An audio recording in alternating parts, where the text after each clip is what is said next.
Welcome into the Four Verticals Podcast, episode 115, for the last day of July 31st, 2025. Last day of, or the last day of a month that we are not going to have any college football. That'll be returning. Get myself closer to the other camera here. The last day of July means be the last day of a month without football, college football in particular. Especially, I know we have the first NFL preseason game tonight. But in terms of the college football side of things, this is the last day of a month without college football for a while, so we can enjoy that. I got a lot of things to get into today. Of course, we have our typical topics, spicy predictions, our team record projection series continues with Tennessee on deck. Then we have some Buccaneers camp intel. Finally, some Tampa Bay Buccaneers stuff to talk about.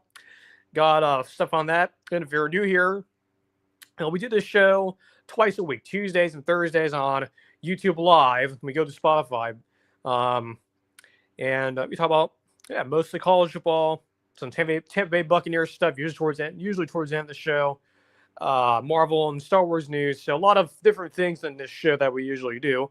I will say, last show we had an issue with the audio side of things as my computer shut off. So the audio version of episode 114 does not exist on Spotify, so I apologize for that. It just didn't work out. Hopefully it doesn't happen again, but just one of those weird situations where we just didn't have audio for that show. But it is on YouTube, so if you want to hear it, just go to YouTube and whatnot. So hopefully this we will have we're able to get the audio stuff for this current episode on Spotify. So for those of you who listen on Spotify, again, sorry, but there is no episode 114. It doesn't exist. So hopefully that doesn't happen today. Not sure how long we're going to go for today. It may go less than an hour probably. But we have a lot of stuff to talk about. Still, even despite that, it is currently, because we're high top Jacksonville, Florida, still hot out. Had storms yesterday, and like I said on Tuesday, of course, we had storms like an hour or two after the show was over. Yesterday we had storms. Today, not so much, but this weekend we are going to get more storms. So thank goodness. It won't be as hot this weekend, but we'll be storming. So I guess there's that trade-off. And of course, it is the tropical season, and we're keeping tabs on that. Nothing right now at the moment, but we are getting some signal of things potentially happening. We'll reconvene on Tuesday. We'll discuss that then. We'll probably have more info to talk about by then. Again, if you're here, make sure to subscribe. Helps us out. Helps us keep the show free. All of this stuff I talk about is not behind a paywall, so you can easily accessible media. That's all we care about here. Of course, it's independent media. Never talked to an advertiser before, unless it's one that I trust. That's different, but we are going to keep this show free, and that's our goal, if you will. Again, completely accessible media. That's all. That is sort of our core value of our show. We're an independent show. Get some water real quick to get the voice ready to go, and then we should be ready to hop into spicy predictions. I have some good ones today. Some interesting ones, no less. Maybe not as interesting as last show, but we'll see.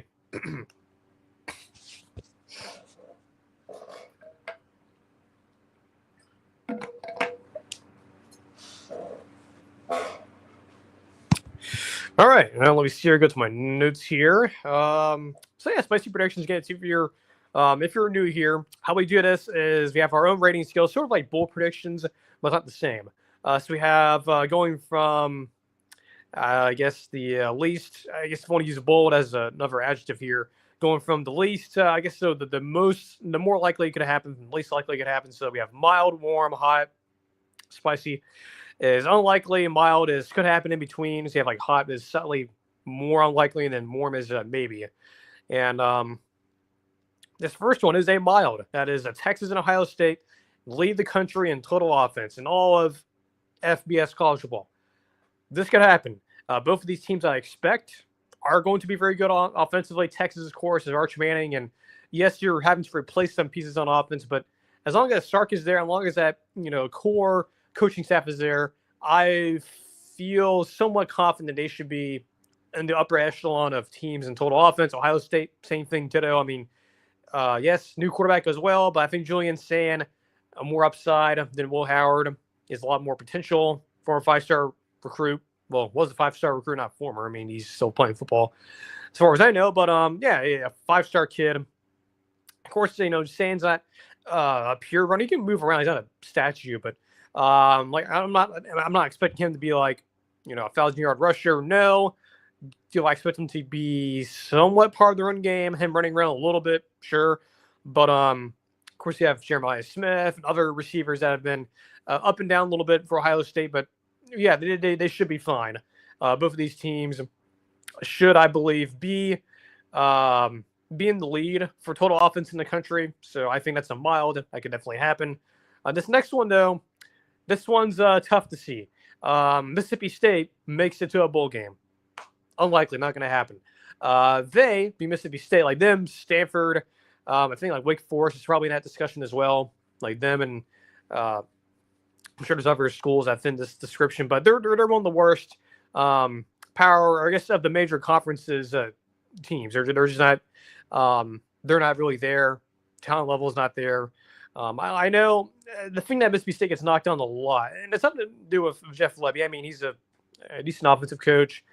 Comes from that Baylor Bryles stuff, so he runs the veer and shoot. You saw that last year, but just the team's not very talented. It's a very poor team. I think in some cases they're even worse than like the worst, like some of the really bad like G5 teams, like the Sun Belt teams and some like CUSA teams. It's just I don't know. I mean, it's tough. I know those fans are very passionate. They cheer like hell. They show up every Saturday. Have the cowbells and stuff like that, but Mississippi State in general, this is something that Bud Elliott over at 247 has talked about ad nauseum, that while again those fans are very enthusiastic, they show up, they're passionate, they are the most under-resourced program in the country, or at least, well, not in the country, those other programs are way worse, but in terms of the SEC, right? I mean, some of the other ones that are close to them, or at least getting close to that stratosphere, like Arkansas is kind of in that realm, South Carolina is sort of there, Vanderbilt, Kentucky. On the football side of things. Now, on other sports, it's a little bit different, but for football, especially for Mississippi State, I mean, their facilities are horrible, at least from what I've heard. They're trying to get it a little bit better, but they're just under-resourced. I mean, they don't speak to me as a team that would, like, actively go out and get players in the portal, per se. Like, they're the team that teams that actively go there to get players if they're good, right? So think of it almost like a glorified G5. And once again, their schedule, you can pull it up here, active research here on the fly. I can guarantee you it's going to be, well, their SEC schedule is the same as last year, just the venues changed. So the teams got home, get them on the road. They once again play Arizona State at Arizona State again. That's at home. So, I mean, they play Southern Miss on the road. I guess they should win that game. Northern Illinois, I mean, they beat Notre Dame last year. I know the team's a little bit different than this year. So realistically, in the non-con, you should go 3-1. Then it gets real in a hurry. I mean, you could easily see a path here where they don't win an SEC game. That's just the reality, right? I mean, that's kind of the way the sport works, and that they being Mississippi State, again, they're under-resourced, they're in a state. I'm not going to get in the whole like history of the state of Mississippi. I mean, you folks who live there, it's not the best resource-wise. It's a lot of low income. Families live there. Just in general, it's not a very thriving state necessarily. It's not the best in terms of money, if you will. The Gulf Coast part of it, notwithstanding. But anyway, look, I don't think the folks in Mississippi that's just a reality of the situation, right? I think for Mississippi State, especially in the part of the state they're in, again, under-resourced. It's just, again, those fans cheer like hell, and I pat you guys on the back for that. I mean, you guys do show up. It's just your team is, unfortunately, and, as in the words of Bud Elliott, you guys are one of those programs where you take the check, take the losses. I mean, that's just how it works, right? There's no way around it. That's reality. And you making a bowl game with your schedule, particularly in the SEC, including Arizona State, I don't see it. I mean, a 4-win season maybe. I mean, if you guys get the 5 wins, that'd be a miracle, right? That would be incredible to see. 6 wins would feel like you won a Super Bowl. So yeah, that one unlikely to happen. This next one though could definitely happen. Speaking of the SEC, this one, 3 or more SEC head coaching jobs are open by November. This unfortunately could happen. Now, we don't usually do a lot of hot seat talk here. We sometimes do it, but there's certainly a path here where you can have, and I think this is something that like again, Bud Elliott's brought up before. I think Brandon Marcello's brought it up, and Josh Pate's brought it up, that you could potentially have in the SEC alone 3 or more jobs opening up. I mean, I may as well just say it. I mean, there's a lot of options here. I mean, Florida's one, so that's one. Auburn, Kentucky is probably there. LSU with Brian Kelly, Sam Himmons. That's 5 already, right? And we haven't even got to other jobs opening either for guys being fired or just leaving. So, yeah, this one's wild. I mean, it could happen. I mean, I think the top 3, like Sam Pittman, Napier, or I guess the top 4 or 5. Yeah, I mean, Pittman, Napier, Stoops, Freeze, Kelly. I mean, those are probably your top 5 probably of jobs that could open. And again, I have no joy in saying that. I think a lot of these coaches are like Brian Kelly, for example. Again, I know a lot of folks like to shit on Brian Kelly, say he's a mediocre coach. Look at his resume. Go to his Wikipedia page. I mean, I know that's a joke around college football industry types, but that's true. I know you guys go on there. I do too. And just look at his coaching record. I mean, it just accomplishments, top of accomplishments. And he's been coaching. And Brian Kelly's been in this game in the world of college football longer than most of you have been around. That includes me. He's been around for way longer than I have on this earth, and that's saying a lot. I mean, he's been around for a very long time, and he's been well accomplished. He's not dumb. Yes, he's had bad seasons. 2017 or 16 was a bad year for Notre Dame. That was like his only bad year there. I know LSU has been rocky of the Bryce Underwood stuff last year and losing him and the way 2024 ended. And there's a lot of pressure this year to, not waste another talent at quarterback with Nussmeier like he did with Daniels. So, I mean, yeah, this is unfortunate. This is probably going to happen. You're going to have a lot of SEC, not caliber, but SEC jobs will be open. I think 3 is probably the baseline. I think 5 is what everyone's expecting. And I mean, I know a lot of folks say, well, there could be a scenario where no one gets fired. I doubt that. I think at the very bare minimum, I think 3 coaches are probably done after this year for various reasons. And then not to mention coaches leaving potentially, which is a whole other can of worms. But yeah, if you guys have been listening to me for over a year now, that's how old the show's been. We don't like to talk about coaches losing their jobs. I don't like to think that way, but it is what it is. And unfortunately, that is probably going to happen. So that one is in the mild category, meaning it could happen. I'm going to get some water here real quick, and then we'll merrily move along. This is going to be a pretty short show, I guess. Wow. Then realize this is going to be much of a short show, but then again, it's, it is what it is. I guess when we get towards at the end, I guess I could talk about, so we can think of something to talk about. Maybe someone in the live chat pops in or something, so we'll see.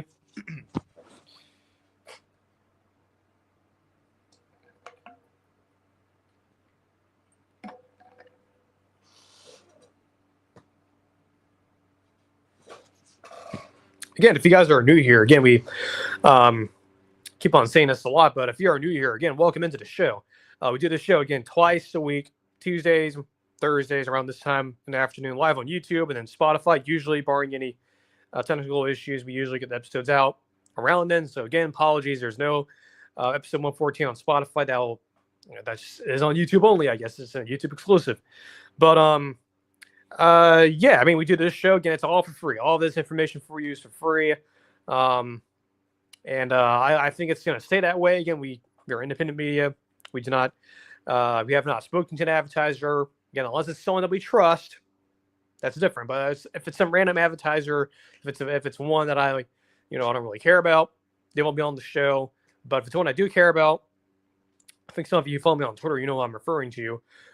Then yes, we will open you up, and we will not literally open you up, but we will open our arms and we will embrace you being a part of this show.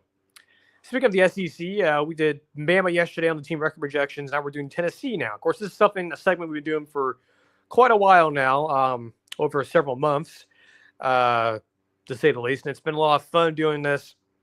A lot of great breakdowns, and I think a lot of you guys have enjoyed it. And then we have Tennessee next.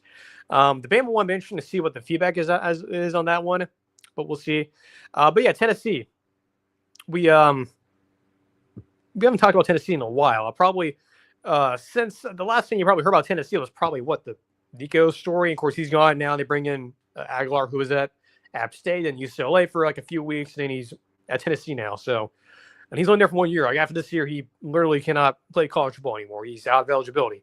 So Tennessee last season, if you want to recap, great season, magical season, right? Get to the college football playoff first round. You lose to Ohio State, big deal. That's still an accomplishment for Tennessee. Contrary to what the past has told you over, I guess, since the early 2000s, it's not been anything to write home about. And last year it was, and a couple years ago it was too. I mean, you're like number one team in the country. You had awesome offense to watch. Of course, they run the Baylor Brile stuff. Probably the truest form, I would say, to what the original type of, at least that style of offense was in like the 2010s, late 2000s. So, Josh Heupel's been there for a while already now. He's been there for like over 5 years now, which is insane, half a decade. So, yes, you lose Nico. You lose a lot of talent last year. The running back room's a lot different now. There's still depth there. I mean, it's not like they're completely like the cupboard's bare. No. And as you'll see in a minute, or I guess here, their schedule is kind of workable, like sneaky workable, which if you're Tennessee and you're in this situation, it's both a blessing and a curse. Because while, yes, you can certainly lose a lot of those games, you can also win most of those too. I mean, you're in Tennessee in terms of recruiting's done pretty well. That staff there, despite the fact you've lost guys like, Alex Glesh over the years and turnover on the roster, that's a rock star coaching staff up there. And as long as you have Heupel, I'm not too concerned. I mean, he's really the guy that's, calling all the plays. So players to watch, if you will. Joey Aguilar, of course, you're the App State quarterback. I was at UCLA briefly. Now he comes in. Interesting things about him. I mean, look, I've seen a little bit of him. I think I remember seeing him with like the Clemson game when App State played him last year. Wasn't great, especially when they played upper level competition.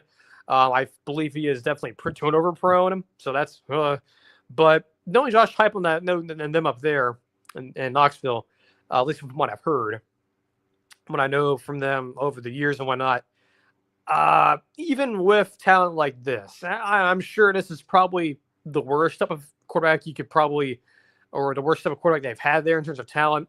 Like last year, of course, you had a 5-star guy, Nico.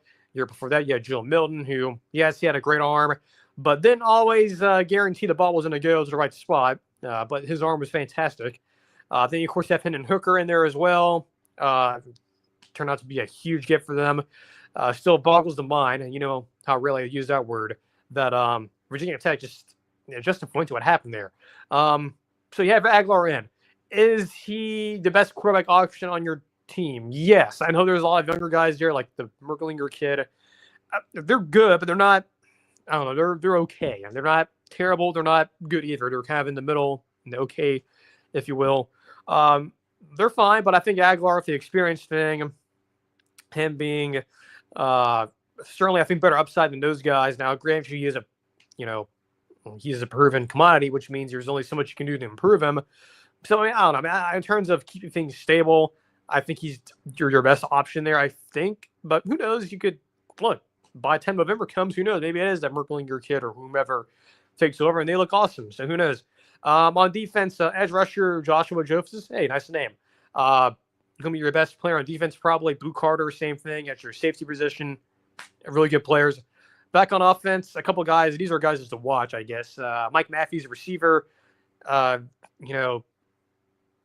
He's a little younger. He was a freshman last year, didn't play a whole lot, I believe. With a lot of talent leaving due to like transfer portal stuff. I mean, you lose Squirrel White last year due to injury. Now he's at Florida State now.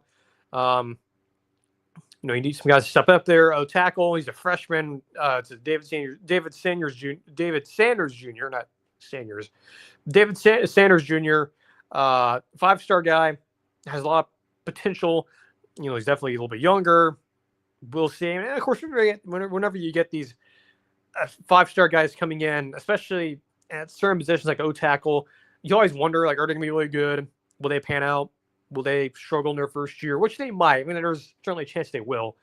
You'll have the freshman ups and downs, right? The roller coaster, whatever you want to call it, effect. And that's certainly on the table, right? He's young, but definitely very talented. And I think what's interesting for Tennessee as well, they have pieces here. They're young, but they have pieces here, especially on offense, that have a lot of upside, but are unproven. Which is why, if you look at their schedule, there's potential here, right? I mean, you have Syracuse in the non-con and Atlanta to start the season off. I'm not the biggest fan of having these neutral site games, whatever. I can get mad at it, but it's not going to change anything. Should be fun. It's the 12 noon game on ABC. And by the way, is that yeah? I mean, that's going to be the same weekend, I believe, as the Dragon Con thing, which is like the pop culture festival that goes on there, sort of like Comic Con, but it's in Atlanta, kind of. That happened. Sort of happened last year too, with what happens every single year with the kickoff game and that convention. So that's interesting going on again. Same time. Now if your FCS team, and then it gets kind of real in a hurry with Georgia coming to town, but you get Georgia early, and I'll circle back to that game actually in a little bit. Then after that, sort of levels off. You have your another layup game with the G5 at Mississippi State. Just talked about them. You should win that game. You're a lot better with them talent-wise. Arkansas, that's a revenge game. Bama, it's on the road. Don't like that. Kentucky on the road. We'll see what they're like by the end of the year. Oklahoma, same thing. Heck, you could have a interim coach by then. And they're at home. Well, they're coming to your place. So and we'll see what they look like, right? If, Brent Venables is still there or not. We'll see. You have another G5. Florida on the road. Don't like that, especially late in the year. And then you have Vanderbilt at home to end the year. So, again, same SEC schedules last year, just the venues changed. I want to go back to the Georgia game here in just a second. Now, whenever we're not previewing the game here, I'm sure I'll repeat this again once we get closer to the actual game. But you get Georgia early, and I think that's an interesting thing, right? Because Georgia, a lot of turnover, a lot of new pieces and whatnot. Same thing with Auburn, because they get Auburn 2 on the road. They go to Auburn as well, Georgia early in the year, and it's on the road as well. Now this game is a 3:30 game on ABC, so there's that. But you get them early at home. Georgia's breaking a new starter. This will be the first time you'll be starting in a hostile environment. You could get them. It's not impossible, right? If you beat Syracuse and you obviously take care of your FCS in-state team, some momentum, right? I mean, you have been in Georgia in 10 years or so now. It's been a long time. I think a lot of the fans have been waiting, for this moment to happen. It's been a while. You have not beaten Kirby Smart, at least under Josh Heupel yet. This could happen. I'm not saying it's going to happen, but this is a game early in the year in the SEC. I'm looking at and going, watch this game.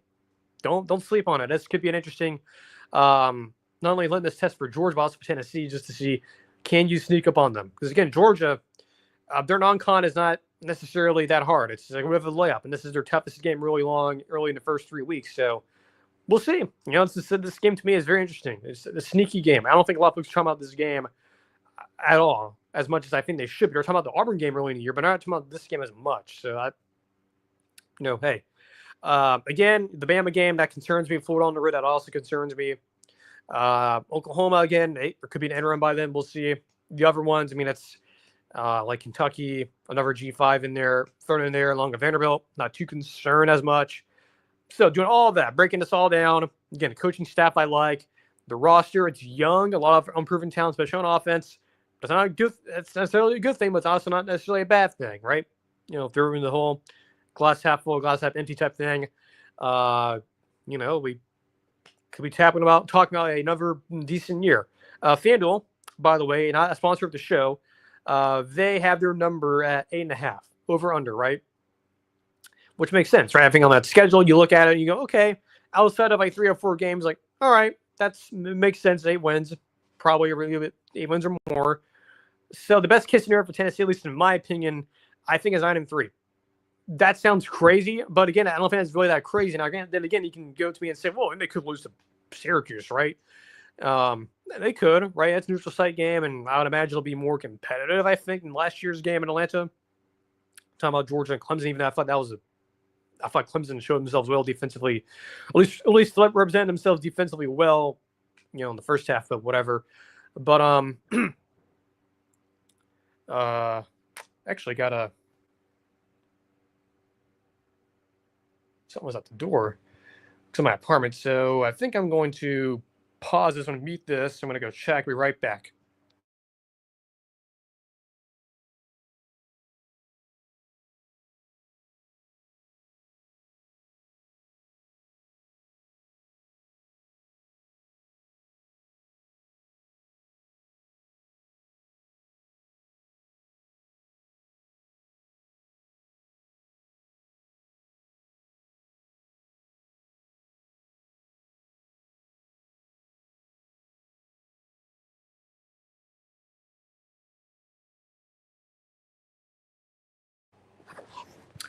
Yeah, I'm not sure what happened. What happened there? I guess I don't know if it was Amazon delivery or something. It may have been, but yeah, could have sworn the door was being knocked on. But anyway, apologies on uh, YouTube and Spotify there, but happens sometimes. But anyway, what was I saying about Tennessee? Yeah, so I mean Tennessee, I think 9-3, it's reasonable, right? I think you could agree with that, right? That could be a potential scenario. Then 7-5 is the worst case. I mean, injuries, quarterback situation not panning out could be on the table with that if things go south. But in terms of the reasonable scenario, right? If you look at all these options, right? You know, the schedule, the newness on offense, a lot of turnover. I think 8-4 is reasonable here. I don't think that's not bad, right? I mean, you can look at the schedule. I mean, the games I would imagine you're gonna be dogs in the Georgia game, Bama, Florida. You could lose another game, right? Maybe it's Syracuse, maybe it's Oklahoma. Maybe if they're right, no changes there. I think 8-4 is reasonable here. They'll almost win 9-3 on here. I know that's crazy given how much change has been happening there in Knoxville, but I think if you follow the sport as much as I have, it's not too surprising that they could have another decent year, right? 8-4, 9-3. That's given what's happened, what's transpired. I think you'd be happy with that. 7-5. I'm assuming that's what most people are probably picking, but I don't know about that. I don't know. We'll see. And look, we could be totally wrong on this, and it could be even worse. So who knows? But I know for one thing, they're going to score a lot of points because of Josh Heupel. I think they've definitely found a way to where even with less talent, you go back to 2021, his first year, they went bowl game, and a lot of folks thought they're going to be one of the worst teams in the conference, right? So they were able to sort of science their way out of it, and somehow found a way to score a lot of points and were successful. So, yeah, I think 9-3 best case, 7-5 is probably the worst case, and then reasonable is 8-4. So, yeah, Tennessee team record rejection 2025. Again, I no idea who'd be knocking on my door. I know it's not apartment maintenance, but I don't know who it is. But whatever, probably someone probably reached to enter the or someone probably was looking for the wrong apartment number. Who knows? But happens sometimes. I literally went to the door and no one was there. So who knows?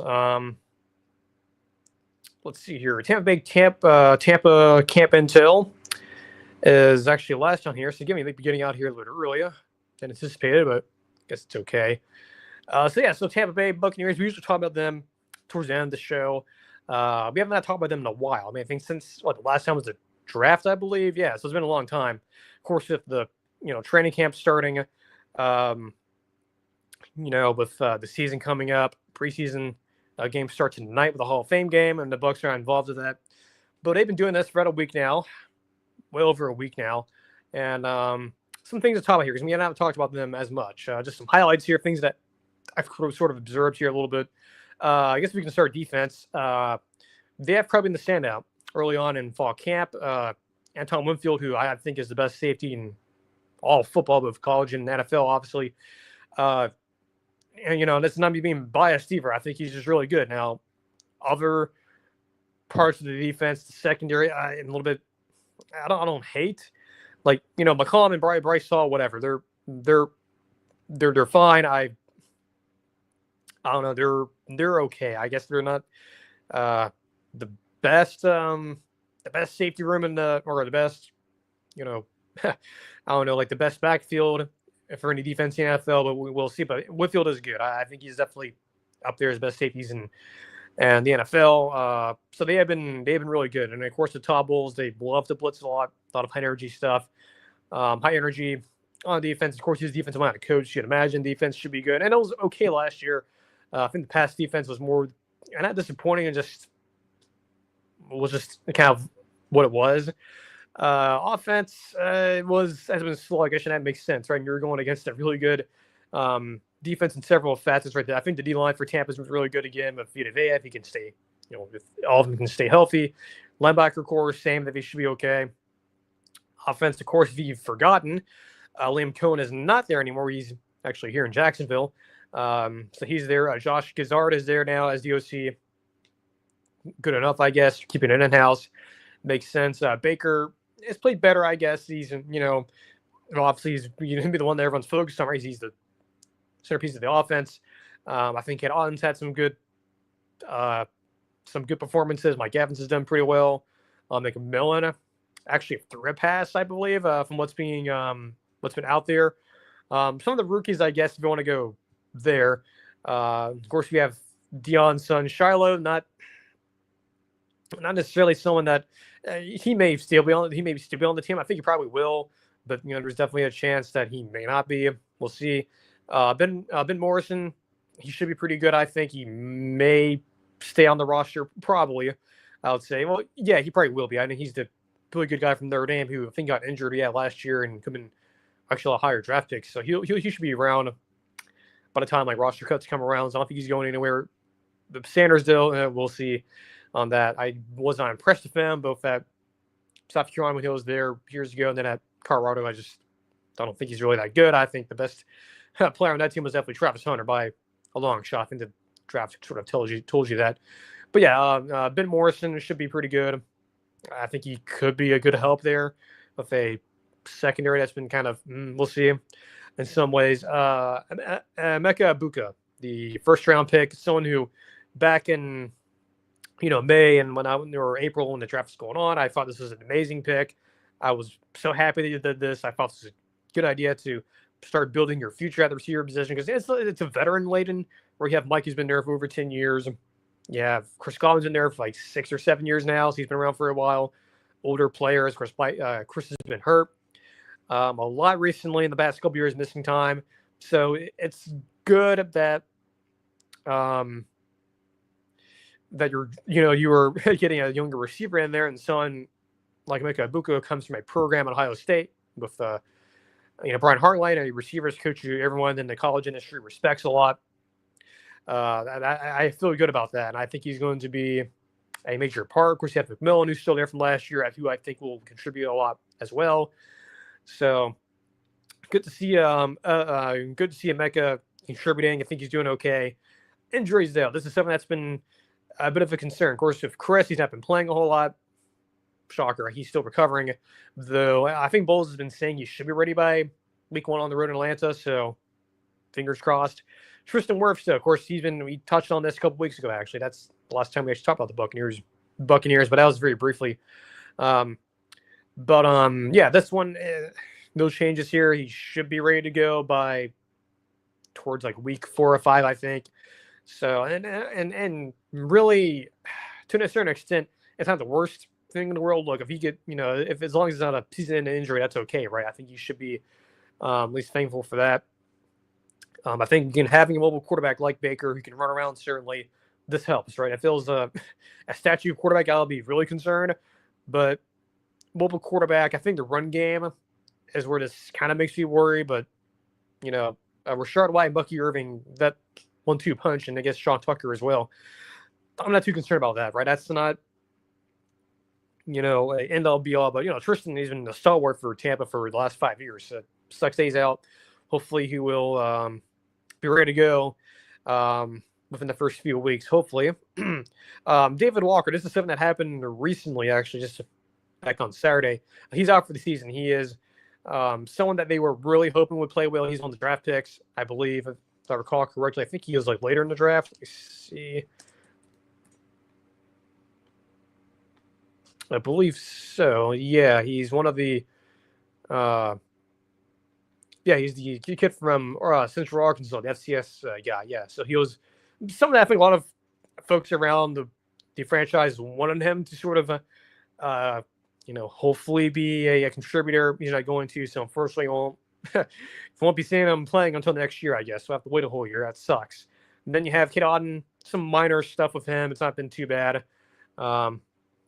As for position battles, the quarterback thing, we'll see. I mean, Morrison's certainly there with the corner situation. Jacob Parrish, another draft pick, is sort of battling for that. Bryce Hall is still there. McCollum. Of course, you have Jamel Dean, who's sort of locked for that. I mean, O-line.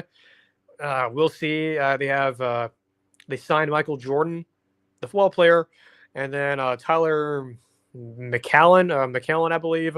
McLean, actually, if that's how you pronounce it. Then you have the other, Cody Malk, Graham Barton, Ben Burtis, and the stalwarts from last year. They should be set on that. So I guess in general, it's not overly surprising. I think the big thing I wanted to kind of see from Tampa is really the offensive stuff. And I think that's what I'm more concerned about. Well, not concerned, just interested in. Again, I'm glad that your offense has been rebounding a little bit. Sort of meshing. This probably the first time they've really been having a good chance to play cohesively as a unit. Again, you lose Tristan Wirfs. That's it sucks, but you still have your receivers there. You have Chris eventually. Your younger guys are getting reps. More comfortable with the system. Though I will say, I would imagine, and eventually we'll do our breakdown for the Buccaneers schedule and whatnot once we get a little bit closer, a little bit after the preseason. But how should I see this? I think the offense, sort of like last year, what I was thinking last year, I think the offense might be behind the defense. And I really believe that. I think we will see the offense, take a step back, especially now with the injuries and whatnot. And all of the newness with the offense. But I do believe it will take a step back. But I don't know. I mean, again, I think defense should be good as it was beginning of the year last year. Granted, if everyone stays healthy, the cornerbacks, the backfield situation notwithstanding, I think the rush defense should be okay. Linebacker core should be good. Secondary, we'll see. But yeah, I do think collectively, I think between the two units, I think the offense will be a little bit behind. I would imagine it'll probably take a few games for it to get it going. Unlike last year where it got going quickly. And then yet, games last year, the Raiders game in particular, it was just gross. But yeah, I do think the defense should be okay to start. I think the offense is the one I'm more concerned about. Josh Gizzard, first time calling plays in the NFL. We'll see how it goes. But yeah, I mean, I think they should be good to go in terms of the preseason stuff. Obviously, I don't set the starters to play a whole lot, but yeah, in terms of the current camp stuff, I think it's kind of what you'd imagine. A lot of, just besides the Wirf stuff and Dave Walker getting hurt, it's been kind of what you would expect, right? A lot of guys getting acclimated and stuff, and eventually, as we get closer to like the preseason games, we'll eventually talk about those at some point, how they perform, at least the guys who are going to try to make the roster. So there's that. And that's kind of it for the show. Yeah, not a big show today, but there's a lot of things. There was things to talk about. Just wasn't a whole lot. So this is going to be a pretty short show. I guess we can kind of end on this a little bit. I wasn't planning on talking about this, but being here in Jacksonville, of course, we, it's hot here and whatnot, and it's going to won't be as hot this weekend because of storms and whatnot. But here in Jacksonville, what is interesting for me, and with fall camp starting up for college football, and we'll talk more about that in the next show because a lot of them literally just started this week. So we'll talk about that more on Tuesday. But what's really interesting is that next week, I believe this is correct, if I'm not mistaken. Yeah. So since I do live in Jacksonville, Florida State, they do come here. They were here last year now because of Hurricane Debbie. They had there's kind of a weird schedule and whatnot. They're still here. They just couldn't. They had to go to like the Jackson facility, but the college campus my alma mater and the one I live near is UNF. University of North Florida. We have no football team. We have a basketball team. But Florida State does come here. They're coming back next week. And what is interesting is that I live right near the field they're going to be practicing at. So I will literally be down the street from them. Like, I have in the past seen like guys like, Johnny Wilson from a couple years ago, like Jordan Travis. I've seen Mark Norvell in person before. I've seen all those guys before in person, which is way weird because I think is when I walked over there, when I usually go for my walk, and I think when I'm going to have a plan how I'm going to do this, but usually time it to where it's during the media availability, so it's not totally blocked off because there's parts of it where it's you have local police will tell you, hey, turn around, you can't go over here.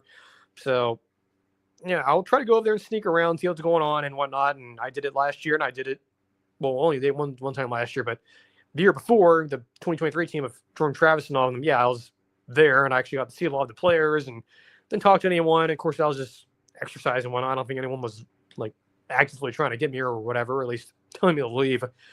But I think the plan is next week, and it's going to be happening later in the week. So I will let you guys know what I end up seeing and whatnot. But which is so weird. It's like now it is weird, but yeah, I mean, literally they come here to practice at UNF, and the field they go to, I mean, it's already ready. I have like the hash marks ready and whatnot. The field, I think the only thing they're missing is the Florida State logo. They'll probably add that soon. That's happening next week. And that's crazy that they're going to be down the road. So hey, Florida State, if you want to give me media pass, hey, I'll be willing to go out there and just observe practice. Probably not. I'm not really that qualified, but yeah, I will try to sneak over there. You guys been listening for a long time. I will make an appointment to go over there and at least try to see him during the media availability. If it's private stuff, then obviously I can't go over there. But during the media stuff, if the time and out right, which I think I should be able to, that'd be interesting to see. See him again. Gus Malzahn will be up here. Mike Norvell and company. Week 1 versus Bama should be a lot of fun, no less. And that's it again for the show. But I want to add that in there towards the end because I know. I'm sure I'll probably say this again next week, but yeah, I just figured a shorter show in terms of content. Figure I'll just sneak that towards the end here, but yeah. So we will be back on Tuesday, and of course on Thursday next week again. If I can try to sneak over to the Florida State practice, or if I can see some of it, I will report back what I saw. Of course, I won't record anything, but I will report what I saw. So hopefully I recognize some people over there. Of course, some of them might be easier to spot out, like Gus Malzahn, especially the OC there. So weird that they're actually going to be here. That's insane. But yeah, so I'm going to be back on Tuesday, Thursday, same time as usual. And we'll be back on it. Again, the fall camp stuff's opening up. We'll have a lot of things to talk about come Tuesday, I think. So until Tuesday, enjoy the rest of your weekend. And until Monday, or not Monday, Tuesday, take care, and we'll see you guys on the next stream.